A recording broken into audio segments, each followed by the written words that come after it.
Hello and welcome back to my channel, and welcome to my end of year 2019 Transformers Studio Series ranking video. As now per tradition on this channel, this is my second Transformers Studio Series end of year ranking video, and what a year this has been for the Studio Series and just movie figures in general. The Studio Series this year have given us some incredible figures, and figures that I have longed for upgrades for many years. In this year we finally got a well-deserved leader class Shockwave, as well as a brand new Jetwing Optimus Prime with included annular ring trailer. We also got a Dark of the Moon Soundwave, a Jetfire that actually can combine and split into different components, and a Dark of the Moon leader class Megatron. But of course, one of the most noticeable and one of the massive events of this year was the fact that we got our first look and our first taste at some actually combining Constructicons from the movieverse. This time next year, I am sure that Studio Series Devastator will be ranked incredibly high on this list, and we already have 4 of his comrades in this ranking video. Before I kick off the ranking video, I first of all want to say a massive thank you to each and every one of you who have stayed tuned with my Studio Series reviews this year. They truly are some of my most well-received videos, and I honestly cannot thank each and every one of you enough for staying subscribed and staying tuned for each of their reviews. Every figure that I will in fact cover within this list has had a review done for them over on the channel, so if you wish to see these characters in a more in-depth look, definitely check out my Studio Series playlist, and for that there will be a link down in the description box below. Without further ado, let's get on to my least favourite Transformers Studio Series figure of 2019. Taking what should have been the 27th spot, but has now been made into the 28th spot due to me completely missing this figure within my collection. After my review, I just completely disregarded him and couldn't find him until it instantly dawned upon me, where is that awful Hot Rod figure that I recently reviewed? So the next figure you'll see should necessarily be the worst figure, but this figure takes the cake, just as I believe it to be worse than the next figure coming, and I just completely forgot to add this into my initial filming of this video. So Hot Rod, definitely one of the worst releases of the Studio Series. Considering this is supposed to be one of the first deluxes to bring us into the 2020 line, I've got to say that it really is very lackluster. It's simply just a slight resculpt over that already awful World War II Bumblebee, just with a super nice looking head sculpt and quite a nice looking blaster. I've got to say, for the most part, this figure will be completely disregarded for the rest of my existence on this planet, as this figure truly is a complete abomination, seeing as that it is not accurate to the movie whatsoever. Taking the 27th spot on my list and being my least favourite Studio Series figure of 2019, of course, has to go to the Transformers Studio Series Deluxe Class Crankcase. This was one of the first figures that I reviewed in 2019, and I've definitely got to say is one of the worst Studio Series figures to date, and that is for so many reasons. The first and the major reason as to why this is my least favourite is because this looks nothing like how Crankcase looked in Dark of the Moon, and Hasbro even had the Transformers The Last Knight Deluxe Berserker, which they could have used as a stand-in for Crankcase. This is literally just a repaint of Crowbar, who was released as part of the first wave of Studio Series figures in 2018, a figure which I already wasn't necessarily a huge fan of, and they've given him a completely inaccurate looking paint deco. As you can see, turning all the way around, this figure has no integral mold changes done to it whatsoever. It literally is just a straight up repaint of Crowbar from the first wave, and the only difference between this release and that release is that this character has been given a much darker looking paint deco, particularly within the torso, and this figure has been given a completely gold paint app aesthetic. The dreads are completely gold, the weapons are gold, the hands are gold, and all of the individual details in the torso as well as on these tail lights are all gold. I have no idea where Hasbro were going with this particular release, and the only way this figure looks good in a collection is if you have him displayed in a rather dynamic pose, and if you just completely disregard him as being Crankcase and just have him as being one of the dreads. I personally display him in his robot mode amongst the other dreads, but another alternative way you could make this figure look even better is if you displayed him in his SUV alt form along with the other 2 dreads such as Crowbar and Berserker from the Last Knight toy line. Taking the 26th spot and being the runner-up for being one of the worst Studio Series figures goes to the Transformers Studio Series Deluxe Class Cogman. Once again, very similar to that of Crankcase, this figure is just a straight up repaint of an already previously released character that was recently released in the Transformers The Last Night movie toy line. The only way that this figure could be a good addition to your collection was if you missed out on the original version of Cogman, and if you are interested in the more premium looking paint deco. Similarly to Crankcase, this figure has no integral mold changes done to it whatsoever, and is simply a direct repaint of the original Cogman figure that was released in 2017. With all that being said, I have got to say that I'm a huge fan of the fantastic premium paint deco that this character has been in fact given, but I still do not believe that it deserved a release in the Studio Series, as this is definitely not the most definitive representation I believe Hasbro and Takara could have given us for Cogman. A slight mold change, perhaps giving us a different weapon, or even slimming down the alt form would have perhaps aided the overall look of the character, but as it stands we are left with a rather clunky looking robot mode, a super elegant looking vehicle mode, but a really obsolete looking character that just doesn't scale or fit well with the rest of the Studio Series characters. Taking the 25th spot on my list is the Transformers Studio Series Drift, based on his appearance from Transformers The Last Night. Now this figure was rather a difficult pick for me to add for the 25th spot, as I was unsure of whether to include this character or another character which will actually take the 24th spot, but after some hard consideration I have in fact made up my mind and have put Drift at the 25th spot due to how unarticulated this figure is, and just due to how he's not enjoyable to play with nor pose around whatsoever. This figure, I've got to say, does, similarly to Cogman, have a really nice looking paint deco. It does definitely amplify the mold and make this character look so much more screen accurate than the original version did look. This character also includes a completely brand new head sculpt and comes with a super awesome, very movie accurate looking sword. 3 different Dinobot accessories, but these are completely throwaway pieces and are definitely not essentials to your collection, as the baby Dinobots in the movie had no relevance to the story whatsoever and were merely given approximately roughly 5 seconds of screen time. The figure does not have any improvements to its overall engineering nor articulation, and still has a massive backpack, not aiding the agileness of Drift's character in the movie, making this figure almost exactly a straight repaint from his previous release. I personally didn't like the Transformers The Last Night Deluxe Class Drift, and I've got to say, just with an extra paint app and just with a new head sculpt, my overall play factor of this character is not improved whatsoever. I definitely think that giving this character a completely brand new remold definitely would have benefited a lot, and to add further insult to injury, this character is not in scale with the rest of the Studio Series whatsoever, and this is further backed up when you place him next to the Helicopter Drift, which was also released this year. Taking the 24th spot on my list goes to the Studio Series Voyager class KSI Boss, another Transformers The Last Night repaint. I really don't know what was up with Hasbro this year. It just seemed to me as if though they were trying to get as many of the Transformers The Last Night molds out there as they possibly could be, and similarly to both Drift and Cogman, this figure was not a necessity nor a figure that any of us really wanted. This is just a complete simple repaint of the Transformers The Last Night Voyager class Nitro. Whilst it is a fantastic Voyager class figure, I really do not think that this adds really anything to the overall design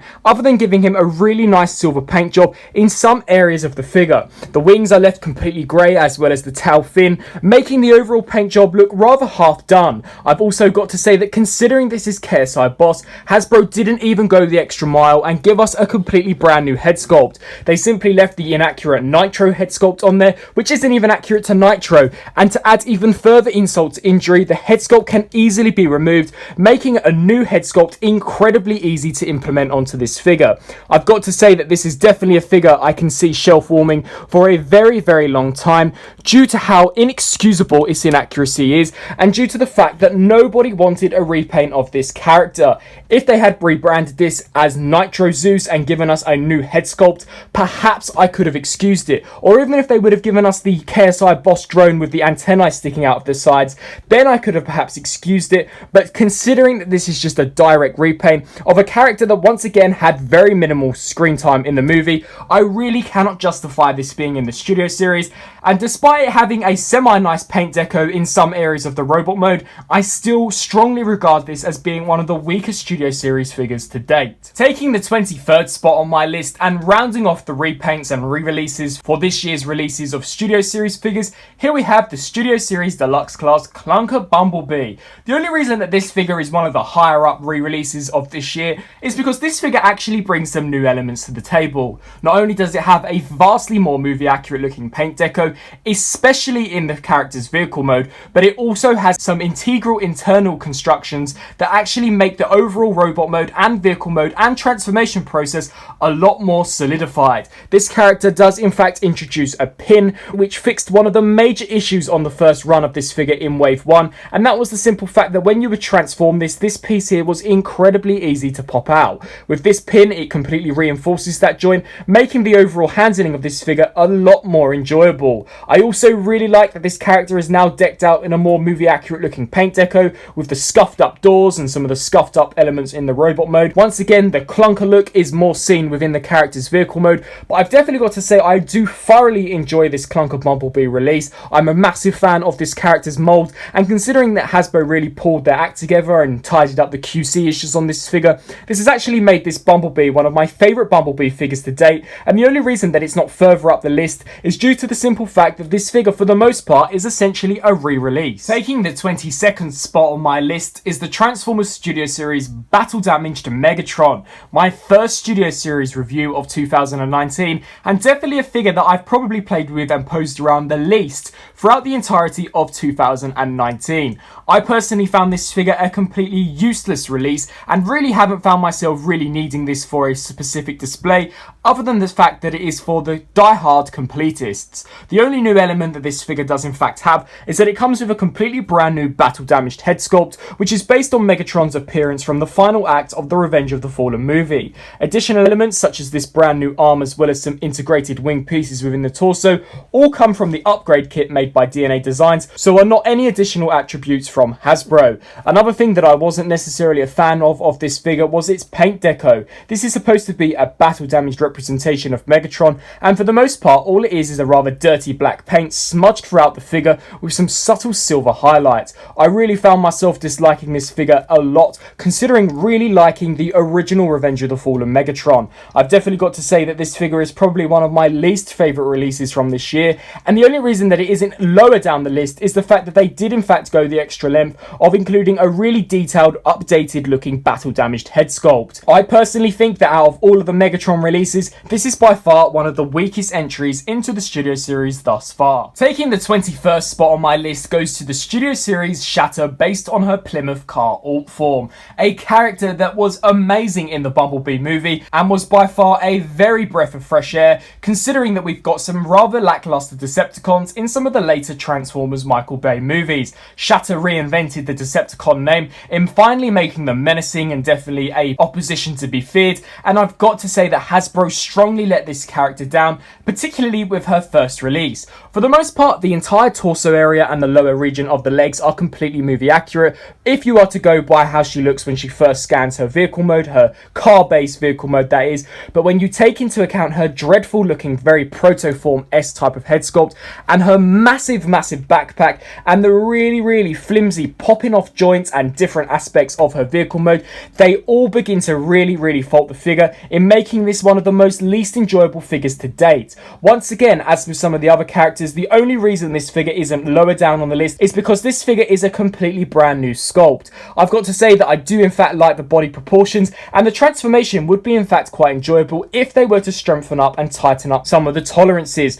but something which I cannot excuse is how awful her head sculpt looks. This looks nothing like how we saw Shatter appear in the movie, besides for some very brief 1-second flashback sequences on Cybertron, of which you'll have to pause and inspect in the background in order to see this. This was not the look that we saw Shatter have throughout the majority of the movie, and I really wish Hasbro had pulled this from their release schedule and just swapped the head out with the jet version Shatter head sculpt, which has only recently just been revealed. This figure is by far one of the worst deluxe class figures within the Studio Series, hence why it is so low on my list for some of the new releases. Taking the 20th spot on my list goes to the deluxe class Scrap Metal, an actual Constructicon that has 3 modes, a robot mode, a vehicle mode and a Devastator limb mode, and the reason behind why I don't like this character too much is because I am not a fan of its design whatsoever. Scrap Metal was a character that very briefly appeared in the movie, and I'd even go as far to say that this is not the character that we see be disassembled in the sea in order to revive Megatron, and simply just a character that is based on some rough concept art that Hasbro had to create in order to give us an 8 robot combiner. This figure really does look rather lackluster in his robot mode, despite this figure having some fantastically sturdy plastic, some of the best plastic I've seen on a deluxe class figure in years, and a reasonably fairly cool looking paint job. I've got to say that there really isn't much detailing in this figure besides in the dreads, and I just really am not a fan of the character's design whatsoever. To add further insult to injury, this character does not include any form of weapon other than a really pointless looking shield, which as of to this date plays no role in the overall Devastator combined mode. The vehicle mode is probably where this character shines, however once again is inaccurate to the movie. This character here has an almost scoop-like weapon, whereas scrap metal in the movie is supposed to have more of a claw-like weapon, so I really am unsure as to why they decided to go with that. And on its own, the Devastator hand mode really does look rather lackluster and is one of the weaker limbs out of the entire Devastator assortment. Despite all that, once again this figure is an incredibly durable figure and is quite fun to pose around, but I just really am not a fan of the overall aesthetic and design choice they decided to go with. Taking the 19th spot on my list is once again another Constructicon, and a Constructicon which never appeared within his robot mode within the Revenge of the Fallen movie. I do personally believe that is why Scrap Metal and Hightower are so low on this list, is due to the simple fact that I have no connection with their characters whatsoever due to them never appearing in the movie. The only reason behind why Hightower outwins Scrap Metal is due to the fact that I'm actually a massive fan of the really obscure, rather dinosaur-esque type of design that Hasbro decided to go with Hightower. This definitely is one of the most abstract looking Decepticons we've had to date, and really does look very alien, very dinosaur in its design, and is completely different from any other Decepticon that we've got in the line thus far. The plastic quality on this character too is really good. However, I've got to say that I found the paint apps on this character to be rather weak. As you can see here on his shoulder sections, the paint has chipped incredibly easy, despite me taking care when transforming this figure. And talking of transformation, it is rather simple, and I do think that the character's vehicle mode looks quite well. Once again, the only reason why this character is so far down on the list is simply due to the fact that he never appeared in the movie, and I don't really have much of a connection with the character, so I don't necessarily tend to pose this character around too much. Taking the 18th spot on my list goes to the Transformers recently released Studio Series Deluxe Class RC, Chromia and Elita 1 3-pack, and the only reason behind why these characters are so low on the list is not due to their accuracy nor their paint deco, but is due to how fragile and how easy the joints are to pop off. These figures are not fun to handle whatsoever, despite them being incredibly accurate and the best representations we've got of the RC sisters so far, and despite them having quite fun transformations and really movie accurate looking motorcycles, you really can't play around with these figures too much due to all of them relying on these display bases, meaning that you can't get them in very dynamic poses, but that is more of a problem with the overall design as each of them do balance on their motorcycle wheels. But the joints are incredibly small, meaning that simply just moving the arms around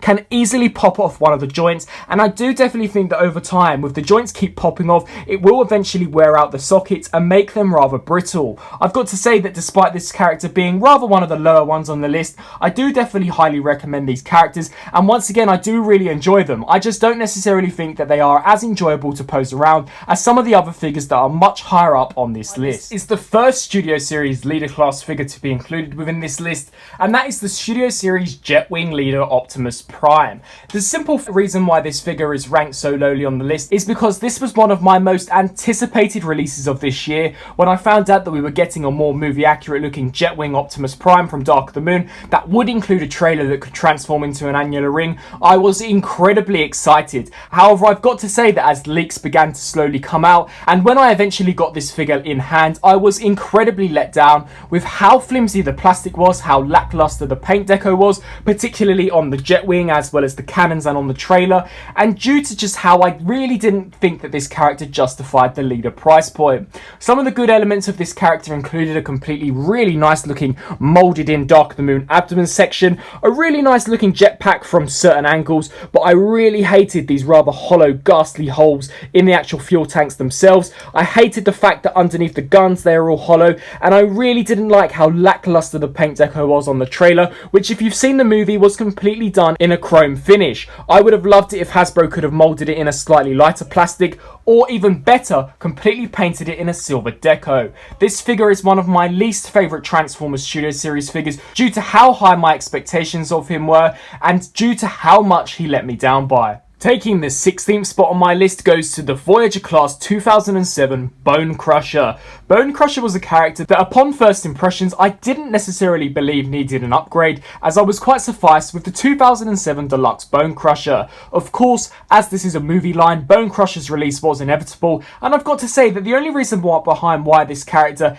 is slightly lower on the list than some of the stronger characters is that I really don't think this figure improves much over the original version. Whilst yes, it is much more in scale with some of the other figures, it is only marginally bigger than that of the original Deluxe character. It is a lot more better proportioned, and I do think that the elongated arms definitely make it a lot more movie accurate. I also think that the articulation and overall build structure is greatly improved, but for the most part it really does look rather similar to that of its original 2007 counterpart, and I haven't really found myself posing this character around too much due to the incredibly unique looking feet design. That makes this character incredibly difficult to pose around, as you really have to display him and pose him and balance him around on these 4 pegs, and it really doesn't make posing nor handling this character too enjoyable. Another thing to note is that I definitely think that this figure could have been greatly improved if they had just added a simple waist rotation joint, as you would have been able to get this character into some much more dynamic poses and really recreate that scene where he's charging down the highway and smashes through the bus into his eventual demise when he battles Optimus Prime. I've got to say that this character does have a fantastic looking head sculpt, and the articulation is quite nice. Once again, it is definitely an updated look on the original 2007 Bone Crusher figure, but I just really don't think that it's necessarily that much of an upgrade compared to some of the other figures that feature higher up on this list. Taking spot number 15 on my list goes to the Studio Series Deluxe Drift. Based on his appearance from Age of Extinction, however, this time he finally gets his own mould for the helicopter rendition of Drift. I've got to say I have had a blast posing this figure around ever since it was released in August. This is definitely one of the most detailed deluxe figures that the Studio Series has produced so far, and is a huge upgrade over the original release of Drift, which was simply just a remold of a Voyager class figure from Dark of the Moon, which wasn't in scale with any of the other characters and wasn't even a movie accurate looking helicopter. This Studio Series rendition completely corrects the wrongs in giving us a completely accurate looking helicopter mode, a super detailed, very slender, very agile looking robot mode, one of the best robot mode figures that we've had for Drift so far, and some super cool articulation. This figure really can pose around in whatever way you wish him to go, and the only thing that would have improved him would have been a waist swivel, but due to the way the cockpit sits on the back, I really don't think that perhaps was feasible nor achievable within this scale. I've got to say that this is definitely my favourite Drift figure to date, and I really hope Hasbro pull their finger out and give us a Bugatti Veyron version of this character, utilising some of the same engineering that they have done here, giving us a very slender, very agile design. Taking spot number 14 on my list goes to the Studio Series 2007 Voyager Megatron. This was a figure that, if you've recently watched my review, I had no expectations for when it was officially unveiled. The fact that I had no anticipation for this figure I believe to be a result of us getting an NPM version of Megatron around about the similar time that this character was unveiled, and that figure was so good that this version just did not interest me whatsoever. However, I've got to say that having this character in hand, the articulation is really what sells it for me. This figure is incredibly articulated and is one of the best figures to pose around within your collection, and I definitely think that if you enjoy a figure, it definitely makes it a lot more valuable within your collection, despite it perhaps not being as accurate as other characters. This figure definitely has its gripes, such as the really big legs, but what it does improve on is a super slender, super clean backpack and a really nice premium silver paint deco. This is by far one of the nicest looking Megatron figures that we've got from 2007 due to how incredibly painted he is, and look at how well balanced this figure is. I've got the majority of his weight thrusted forward and he is posing on both of his legs, almost his toes, with no effort whatsoever. This truly is a fantastic figure to pose around, and that is really what sold me on this figure and definitely changed my opinion on him. That and the fantastic looking paint deco. Spot number 13 of course has to go to the Studio Series Voyager class long haul, one of my favourite Constructicon figures to come out of this year. Whilst not being my favourite Constructicon figure, that is in fact a hint to who is higher up the list, he is definitely a really strong contender and is one of the most movie accurate looking robot modes we've got from the entire Studio Series. This figure completely disregards any of the components that the previous long haul came out with in 2009 and completely scraps that, giving us one of the best looking long haul figures ever to be produced by Hasbro. This figure from certain angles looks almost as if he has completely stepped out of the screen into plastic format, and that being helped with some phenomenal looking paint details really helped to set this figure apart from some of the previous 2009 Revenge of the Fallen figures. This character has got the best proportions I've ever seen on a movie Decepticon and really looks very menacing.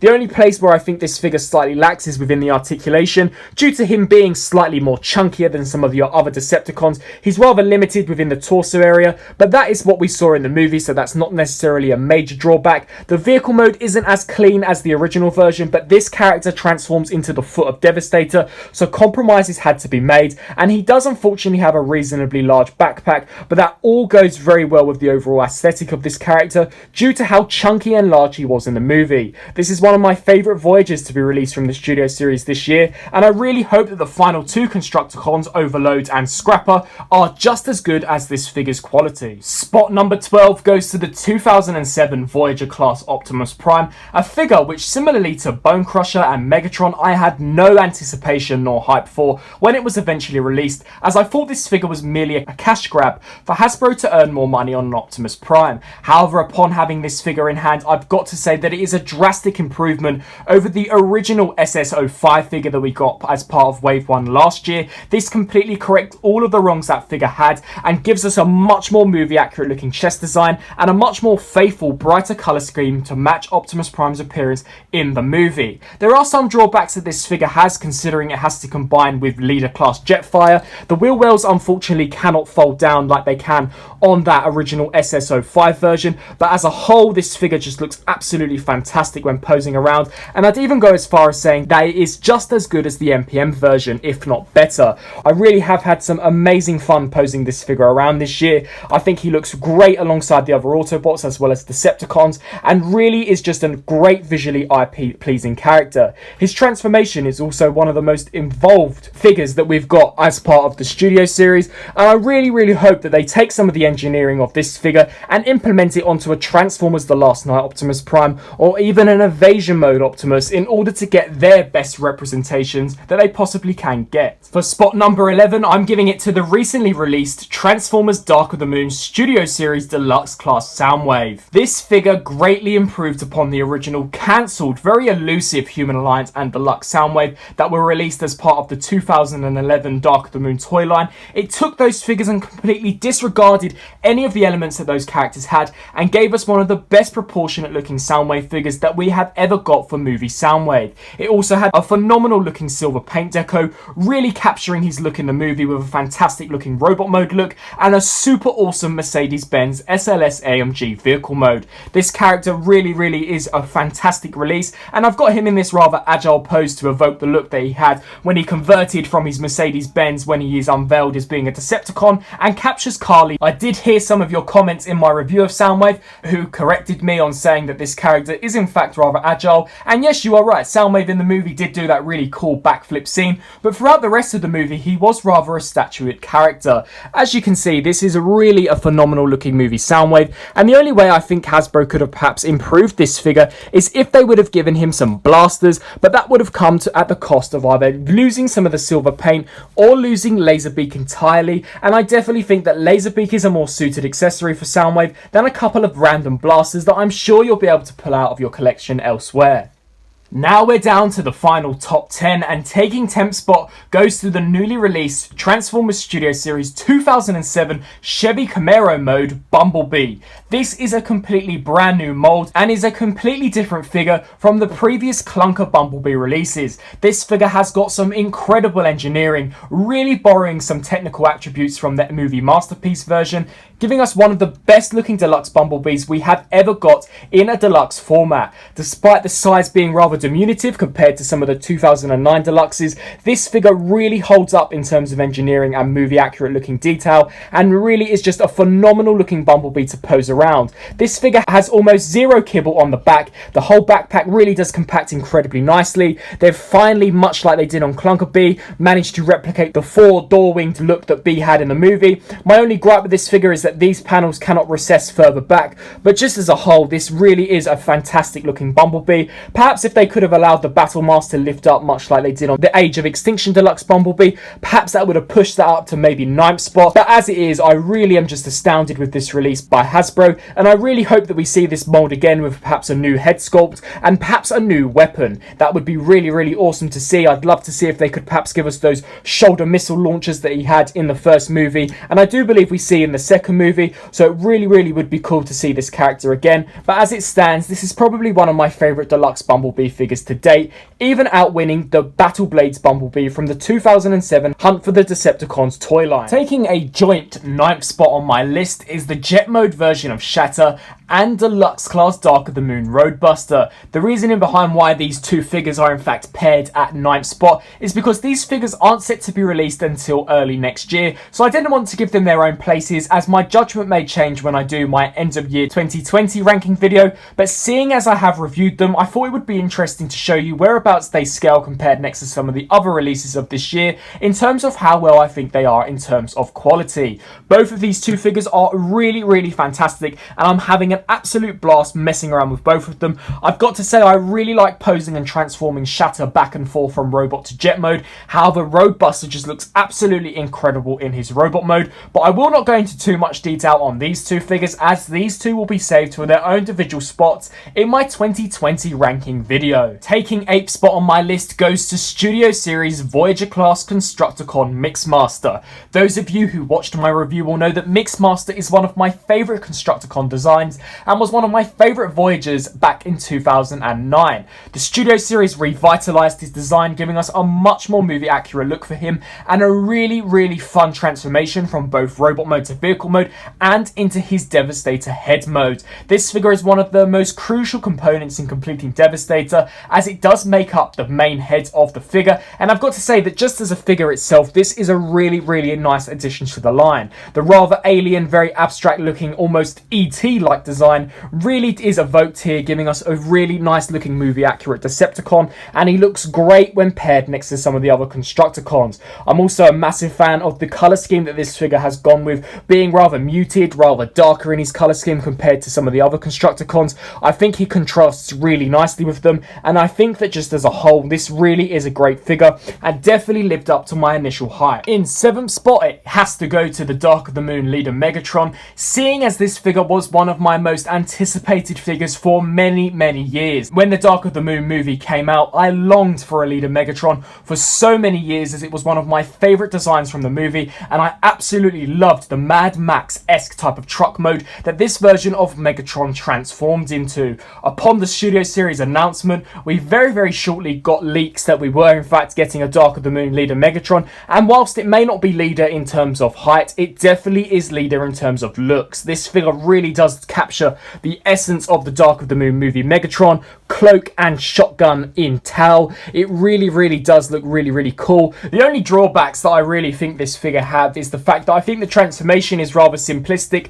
and I really think that the legs are rather bulky and perhaps could have been compact a lot more, particularly if they could have worked out a way to store some of this actually within the hollow torso. But nevertheless, I definitely really like this rendition of Megatron. Whilst I do think the Revenge of the Fallen version may be slightly better than this as a figure, the design of the Dark of the Moon one really always has appealed really, really well to me, and I really am glad to add a definitive looking Megatron to my collection based on that third movie installment. Taking the 6th spot on my list goes to Dropkick, the car mode version, a huge step up from the rather lackluster, very let down helicopter version of Dropkick that we got last year. This rendition of Dropkick completely corrected all of the wrongs that original version gave us. This figure has a much more movie accurate looking head sculpt, fantastic, very bulky, very masculine proportions like we saw in the movie, and a super awesome, very detailed looking gun. The transformation is definitely up there with some of the complex Revenge of the Fallen figures, and we get a really nice looking robot mode and vehicle mode out of this character. The only way I think they perhaps could have improved upon this figure would have been if they could have worked out a way to give him ankle tilts, as Dropkick was rather a dynamic and agile character in the movie. But other than that, this figure really cleans up incredibly well with minimal, little to no backpack whatsoever, and what backpack that is apparent really does tidy up really nicely. This is a great figure and is one of my favourite deluxes from this range, and I'm so glad that the jet mode version of Shatter really accompanies this figure well, giving us a definitive pair of Bumblebee movie villains. Taking spot number 5 for me has to go to Leader Class Scavenger.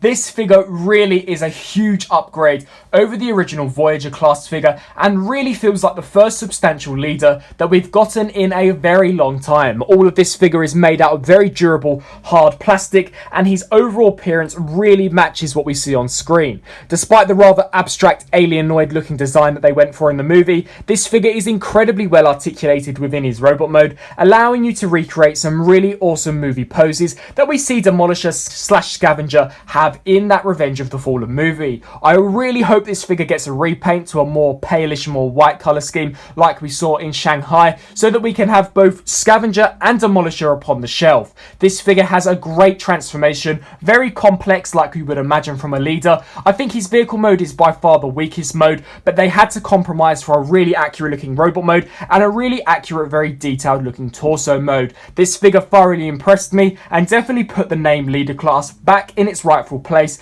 amongst the Transformers community. Taking spot number 4 on my list definitely has to go to the first Constructicon that we got in the Studio Series, Voyager Class Rampage. Oh my god, this figure just completely destroyed any previous version of Rampage that came out by Hasbro and really is an absolute astonishing looking piece. In his robot mode, he is highly detailed, incredibly accurate to what we see in the movie, a really movie accurate looking red, much like we saw in the movie as well, and despite his very alien, very abstract looking design, the figure is incredibly well balanced due to this plinth that Hasbro did provide, as well as a really great range of articulation.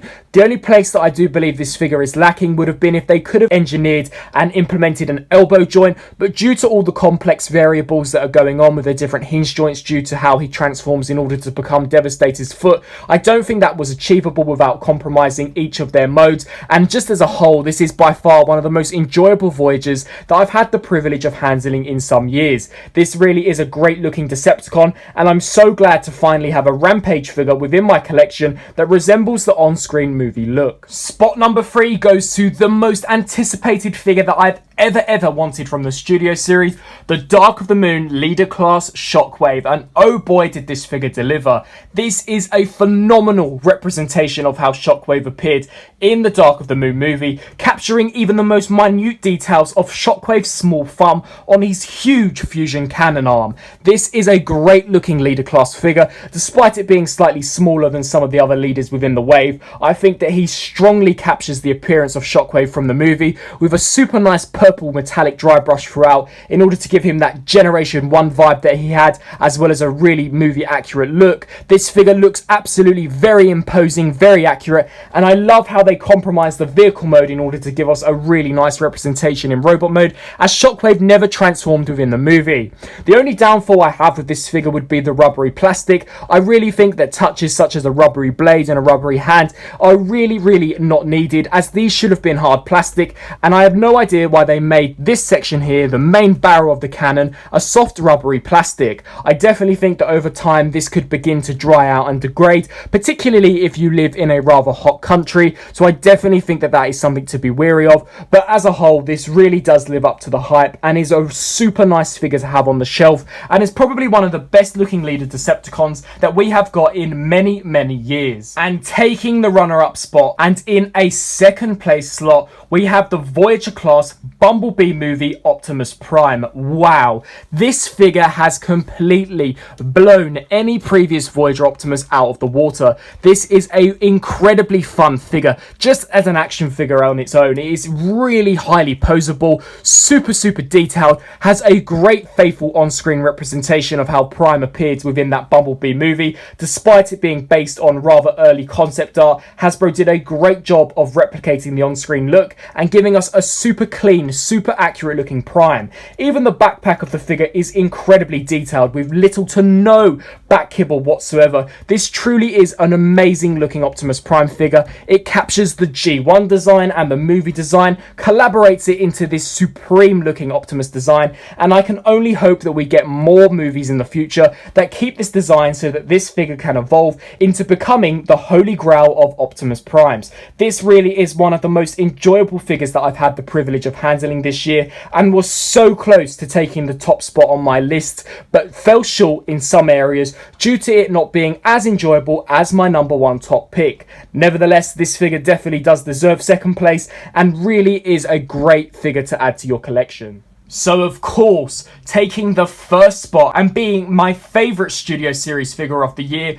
we have the Studio Series Leader Class Jetfire, based on his appearance from Revenge of the Fallen. Wow, this figure is truly masterpiece grade in its appearance and just overall transformation complexity. This figure is just absolutely astounding. Yes, I do have the additional DNA design upgrade kit, but even without that, this figure would still be my number one pick of this year. This has an amazingly movie accurate looking robot mode. It even improves upon the original ROTF leader, which I already thought was an amazing figure. It has an incredibly detailed looking head sculpt, some fantastic articulation despite him being a rather older looking character within his design, a very involved transformation from robot mode to jet mode, a rather sleek, very large looking jet mode, and it actually has the ability to pull apart and become a super accurate looking jet powered Optimus Prime combo with the SS32 and Leader Class Jetwing Prime. This is by far one of the best Leader Class figures that we've got in years. I would even say that it is probably just as good as the Revenge of the Fallen leader Optimus Prime. This truly is an amazing leader. It will take a lot of engineering to beat this character in the future. I honestly can't think of a figure Hasbro could produce that could beat this figure in terms of how well he is. I think he's probably my favourite Studio Series figure to date. He truly just is absolutely exceptional. He really improves upon the original version, brings a ton of new elements to the table. Great robot mode, great vehicle mode, great transformation, and great jet powered Prime combo. So there you go, that was my 2019 Transformers Studio Series ranking. I really hope that you enjoyed my ranking video, and once again I cannot thank each and every one of you enough for staying tuned to each of my reviews throughout this past year. Your support really has been highly appreciated by myself, and I really hope for an equally successful 2020. The Studio Series is one of my favourite lines to ever be produced by Hasbro, and I really cannot see it stopping anytime soon, so as long as they continue producing figures from this line, I'll proceed to still do reviews on them. I thoroughly enjoyed taking a look at all of the releases from this year, and here are my top 3 figures. Absolutely mesmerizing, astounding figures. If you enjoyed this video, please let me know down in the description box below. Be sure to check out some of my other social media links also in the description box below, such as my Facebook page, my Instagram page, as well as my Twitter page, and also be sure to let me know down in the comments your ranking for 2019 and what figures you managed to acquire throughout this year. I thoroughly hope that you enjoyed watching this video as much as I had making it, and until 2020, I'll see you then. Thanks for watching.